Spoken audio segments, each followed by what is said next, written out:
Hello, everyone. I'm Michael Serapio. CPAC continues its special coverage of this 3-day event. Now, you'll notice that on the stage right now are still the MCs for this evening, MP Stephanie Kuzi as well as Pierre Paulus. They are now essentially going to wrap up this evening because this is the end of night one of this national convention. And to give a bit of a look back of what we heard over these last couple of hours, let's bring right now our journalist panel to talk about the many issues brought up this evening. Joining us beginning with to the left of your screen to my right is Nick Taylor-Vaisey, reporter with Politico's Ottawa Playbook.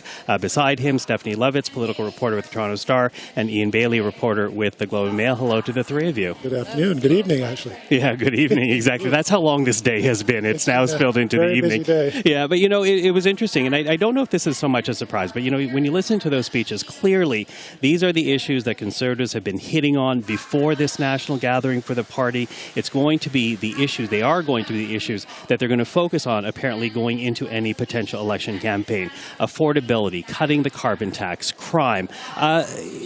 Let's talk about whether or not these are the winning issues for this party, because as we know, Conservatives have won the popular vote in the last two federal elections, failing to capture enough seats to form government.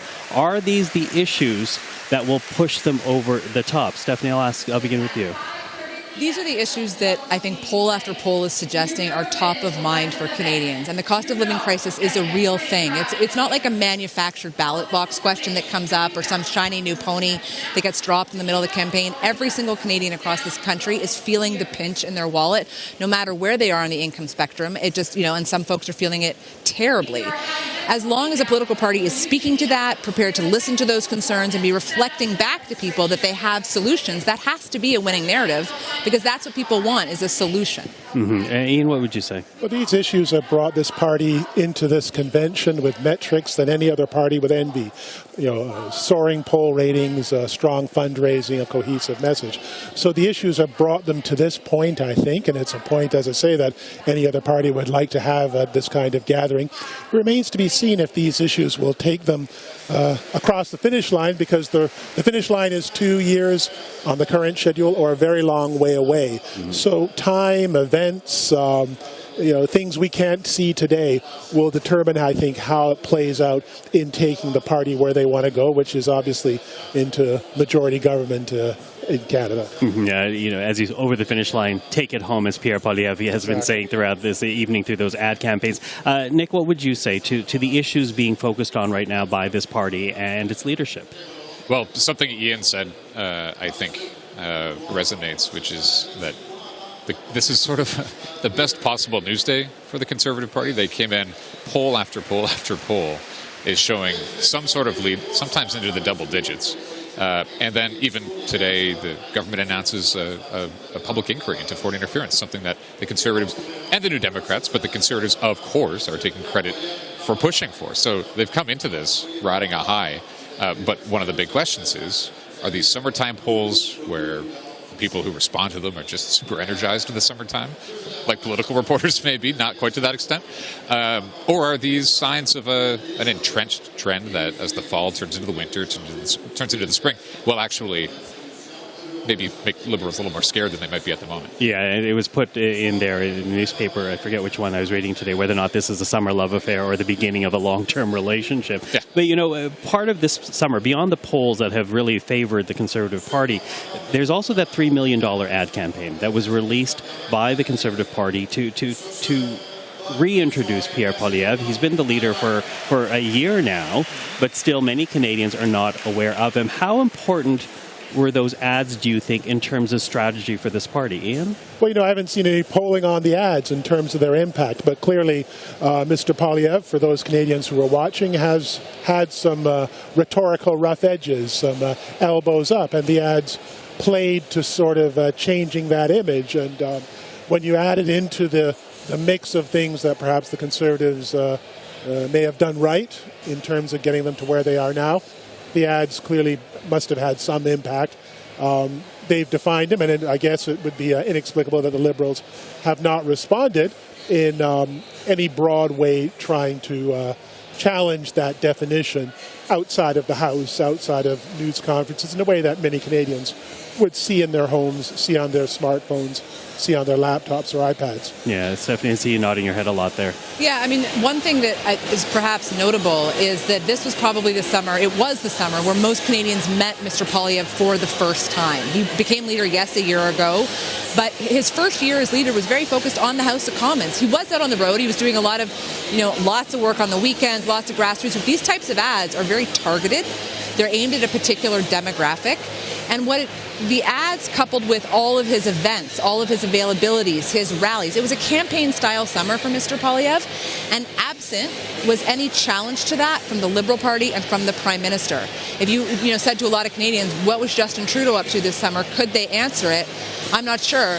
People who are following politics, or maybe didn't, said, oh, that Pierre Poilievre guy, I've seen that ad, I've heard about him, I've talked about him. So he's in the public consciousness, perhaps this summer for the first time for a lot of people. And if this is the first version of Mr. Poilievre that they see, maybe it's something they'd respond to a lot more favorably than Skippy the attack dog that folks, on Parliament Hill have come to know over the last 20 years. Yeah, even before he was leader, he certainly played that role in the Conservative caucus, in cabinet with Stephen Harper. And Nick, what do you say about that ad campaign? Well, if there's a Liberal nightmare, I think, about Pierre Poilievre, it's that people might start to like him.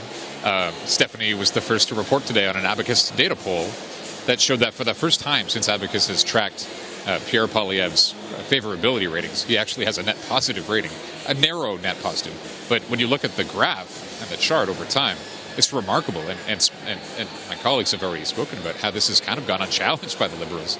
If there is a narrative that they've tried to push and that the Prime Minister has tried to push, it's that Poilievre is angry and always has been. But what if people kind of like what they see? Maybe people are angry at themselves and they see that reflected in that leader and not in their Prime Minister. So eventually that might start to worry them. Maybe they'll, I don't know, spend some of their own money on an ad campaign. Yeah, well, it's interesting. Parliament does come back in roughly about a week and a half, so we'll be watching that very quickly. Quickly running out of time. I want to go down here, though, because you talk about, and it's true, this supply and confidence agreement with the NDP, it lasts until 2025. But even before the next 2 years and how the Liberals might respond, there are policy debates that will be happening over the next few days of this convention, some dealing with trans issues, some dealing with equity issues. I'm wondering what you are watching out for in the next 2 days of this convention. Ian, I'll just go right down, beginning with you, Ian. Well, I'll be watching to see if Mr. Poilievre and his team get out of this convention without anything from both those policy debates or anything else in this hall that challenges or causes problems for them going forward, and sort of carrying on with what seems to be a workable strategy that's put them in an enviable position. Steph? Yeah, I'm waiting to see to some degree what the shape of those debates look like, what the tone becomes, how the vote, if they make it to the main floor for a vote even, that will tell us a lot about where the party sees as its priorities. It was pretty clear tonight, Michael, that, all of these speeches are designed to sort of instill in the party, hey, these are our issues. These are the things we're going to win on. Let us focus on these. It's these messages. Don't get distracted. Don't lose the focus.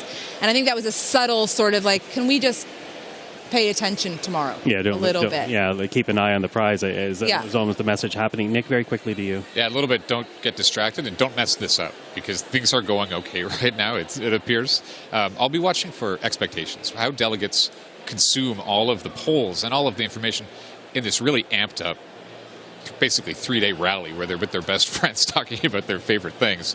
When they leave, are they going to be managing those expectations, or are they going to let them get a little bit out of control, maybe lose focus, maybe chase some pet issues because they're just so charged up?